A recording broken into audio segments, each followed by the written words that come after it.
Our next presenter is not arrogant, he's smart, he writes beautiful books. Please let me introduce you to Bart Baesens.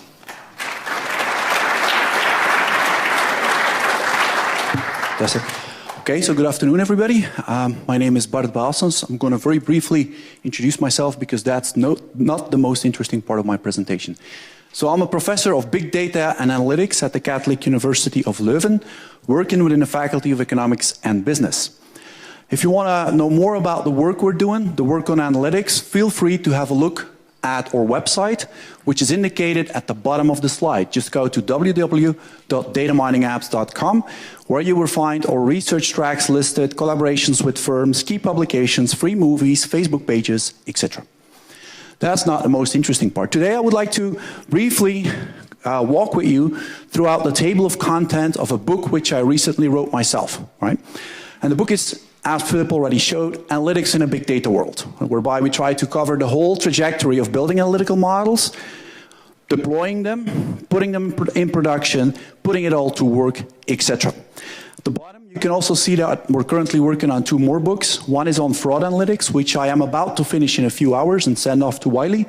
And then another one with David Martens, who will present later, former PhD student of mine, and Tony van Gestel on predictive analytics and credit risk modeling. Okay, so what I'm going to do is I'm just going to go with you through the table of content and highlight a few key issues, right? In chapter 1, we go into the overview, the global overview of analytics, and we basically start with discussing key requirements of good analytical models. Many firms, many researchers, when they work on analytical models, they focus on statistical accuracy. Analytical models should not only be statistically accurate, they should be business relevant, they should solve your business problem, whether it's a churn, a fraud detection, or a CLV, customer lifetime value problem. It should be comprehensible or justifiable, especially in credit risk modeling. We cannot have black box neural networks in credit risk modeling. The model should be self-explanatory, white box, should be operational efficient. ATOS origin, with whom we collaborate, has about 6 seconds to decide whether credit card transaction is fraudulent, yes or no. So random forest, it's going to be a bit hard. Neural networks, social networks, it's going to be a bit hard. Economical cost, total cost of ownership of analytical model is something that you can easily determine, but the return on investment is a lot harder. And we also provide some perspective on this. Regulatory compliance, especially important in a Basel setting, in a credit risk setting. Oops. Good. Data preprocessing. One key message. The best way to improve the performance of any analytical model is not by using complex analytical techniques such as neural networks, support vector machines, but it's investing in data quality. Data is the key ingredient of any analytical exercise. And throughout many benchmarking studies that we conducted with firms sitting in the room here today, we found that data quality is the best investment to boost your analytical models. People often ask me, especially as we develop analytical models for firms, what are the top 3 best analytical techniques? I'm going to list them here. This is my personal view. I can motivate that, but I don't have the time to do that. So I'm just going to enumerate them. Linear logistic regression. Everybody in the room today, you are scored by at least 4, if not more, logistic regression models. Everybody's being subjected to 4 or more logistic regression models. Decision trees, very important because they're interpretable. If you're into black box models, and sometimes you are, like in response modeling or fraud detection, black box models are fine, then I highly recommend random forest.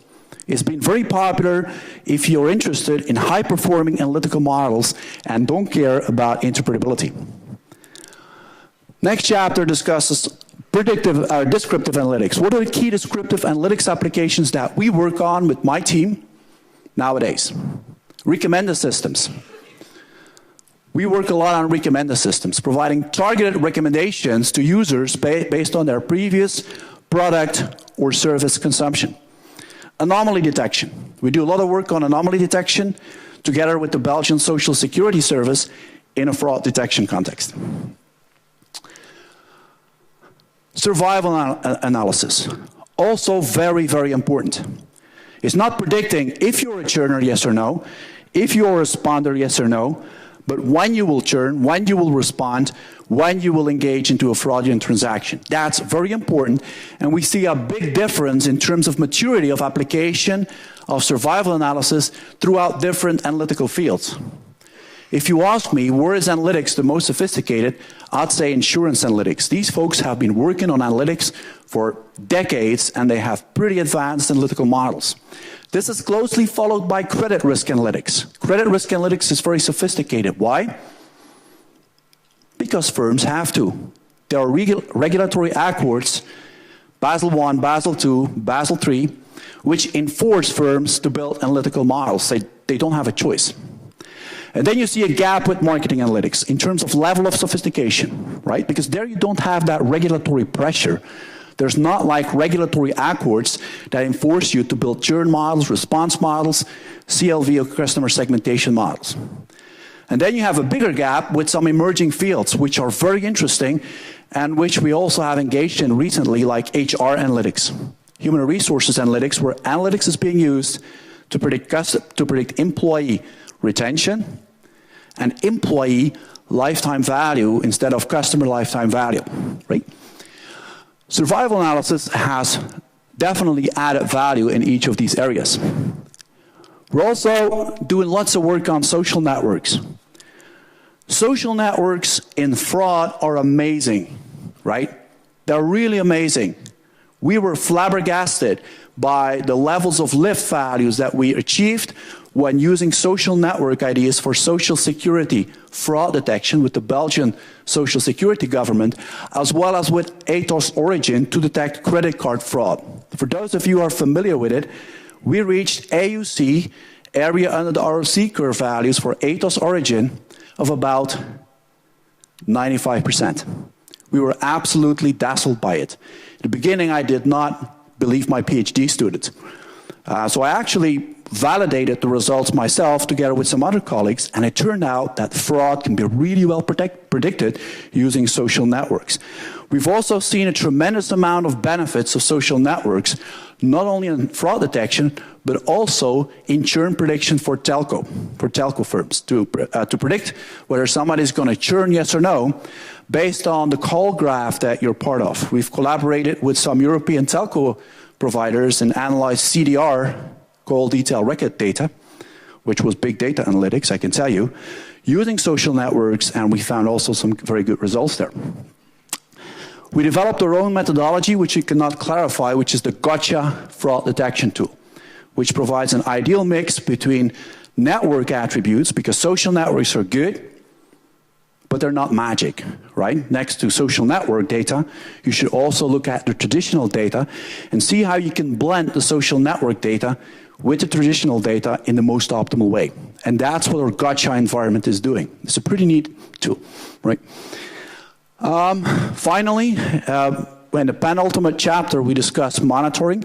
It's not only about building an analytical model, but it's also about putting it into production and subsequently monitoring it. If you ask me, what is the average lifespan of an analytical model? Well, I would say it depends upon the setting, but at least to give you an indication, I would say 2 to 3 years, right? And when you do monitoring, you need to backtest. It means that you're going to contrast your predictions with the true situation, right? Using all kinds of statistics that you can use there. You have to do benchmarking. How do you know whether you have a good model, yes or no? You only know it if you can compare it, right? If you don't have a comparison base, you can never be sure whether you have a good model, yes or no. So benchmarking is really very important, both internal as well as external benchmarking. Qualitative validation means that you're going to look at your models from a data quality perspective. How can we improve data quality? I told you the best investment in boosting the performance of your analytical models is by investing in data quality. Model design. Who designed the model? Was the perimeter? What's the scope of the model? Do we have model boards? Very important. Which brings me to corporate governance. Corporate governance means that senior management, board of directors should be closely engaged into the development, usage, and monitoring of the analytical models. Without senior management, it's not going to work, right? That's very important. And privacy. I'm not going to talk about privacy, but that's also a very important, difficult thing.